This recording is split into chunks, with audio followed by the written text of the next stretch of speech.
Hello and welcome to our channel travel with 5240 મિત્રો આજે અમદાવાદ આવ્યા છીએ અને અમદાવાદમાં એકદમ રીઝનેબલ રેટમાં પોસાય તેવી અને સાત્વિક ગુજરાતી થાળીનો આનંદ માણવા આવ્યા છીએ। આ જગ્યા આશ્રમ રોડ ઉપર ઉસ્માનપુરામાં આવેલી છે અને કસ્તુરબા કાફે તરીકે ઓળખાય છે। તો ચલો અહીંની ગુજરાતી થાળીનો તમને સ્વાદ મણાવું।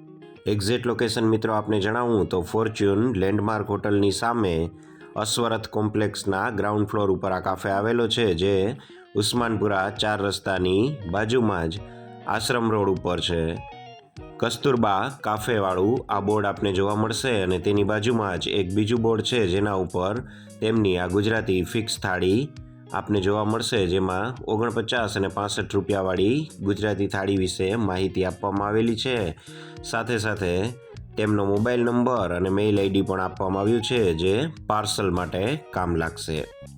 કાફેમાં આપ લંચ કે ડિનર માટે આવી શકો છો, જેનું મેનુ આપને સૌપ્રથમ આપવામાં આવશે, જેમાં આપ જોઈ શકો તેમ 49 રૂપિયા, 57 રૂપિયા, 65 રૂપિયા, 73 રૂપિયા અને સૌથી ઉપર 109 રૂપિયાવાળી થાળી આપને જોવા મળશે। અહીંથી પાર્સલ કરાવવું હોય તો પાર્સલના 10 રૂપિયા એક્સ્ટ્રા રહેશે। જે બેઝિક થાળી છે તેનાથી આપ 109 રૂપિયાવાળી થાળી તરફ જેમ જેમ આગળ વધશો તેમ જેમ પૈસા વધતા જાય તેમ 1 કે 2 આઈટમનો ઉમેરો થતો જોવા મળશે। મેનુ ખૂબ જ સુંદર રીતે ડિઝાઇન કરવામાં આવ્યું છે, જેમાં કોઈ વ્યક્તિ માનો કે 49 કે 57 રૂપિયાવાળી થાળી ખાવા માંગતું હોય પણ સાથે સાથે મિલેટની ખીરની અથવા તો સમોસાની મજા લેવી હોય તો તેને એક્સ્ટ્રા આઇટમ તરીકે એડ કરી શકે છે અને તેને 109 રૂપિયાવાળી થાળી મંગાવવાની કોઈ ફરજિયાતપણું રહેતું નથી।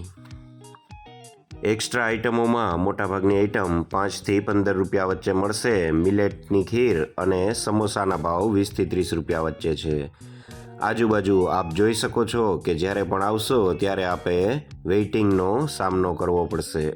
ડાઇનિંગ હોલની બેઠક વ્યવસ્થા બેઝિક પ્રકારની પરંતુ સ્વચ્છ હોય, મજા આવે તેવું એટમોસ્ફિયર છે।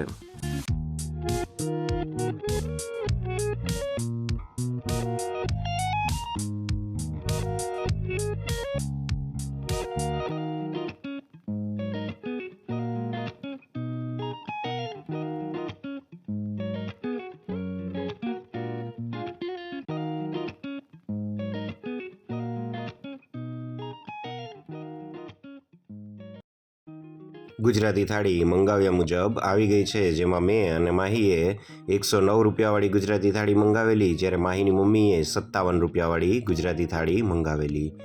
અહીં ગુજરાતી થાળી ફિક્સ રહેશે। આપણી ગુજરાતી થાળીમાં 4 રોટી આવી છે, જેની સાથે આ સેવ ટમેટાનું શાક આપ્યું છે, જે ખરેખર ઘરની યાદ અપાવી દે તેવું હતું। સાથે આ મિલેટની ખીર છે, જેનો સ્વાદ પણ ખૂબ જ સરસ હતો। સેકન્ડ શાક તરીકે આ મગનું શાક આપવામાં આવ્યું છે, જેનો સ્વાદ પણ ખૂબ જ સરસ હતો અને કોઈ મોટા રેસ્ટોરન્ટમાં ખાતા હોઈએ તેવો જ સ્વાદ આવ્યો।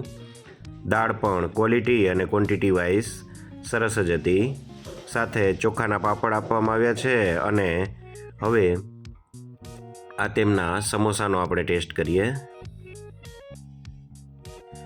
સમોસા પણ મસ્ત છે અને અમદાવાદના કોઈ પણ મોટા ડાઇનિંગ હોલની કોમ્પિટિશન કરી શકે તેવું ફૂડ છે અને જરીક પણ કોમ્પ્રોમાઇઝ કરવામાં આવ્યું હોય તેવું લાગતું નથી અને સ્વાદ ઘર જેવો જ છે। છાશ અને અન્ય તમામ આઇટમ ખૂબ જ સરસ છે। સમગ્ર થાળીમાં જો બેસ્ટ આઇટમની વાત કરવામાં આવે તો આ મિલેટની ખીર મને યુનિક અને સૌથી બેસ્ટ લાગી।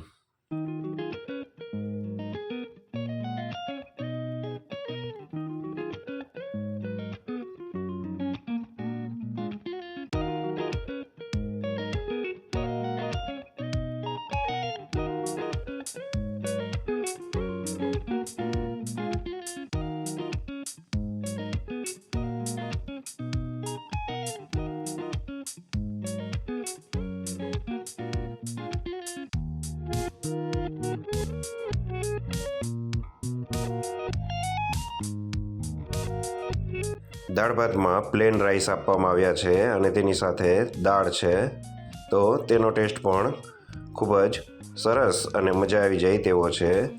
અલગ અલગ વારે તેમનો શું ટાઈમ રહેશે તે અહીં આપવામાં આવ્યો છે અને અન્ય કેટલીક માહિતી તેમના કાઉન્ટર પાસે જ આપવામાં આવી છે.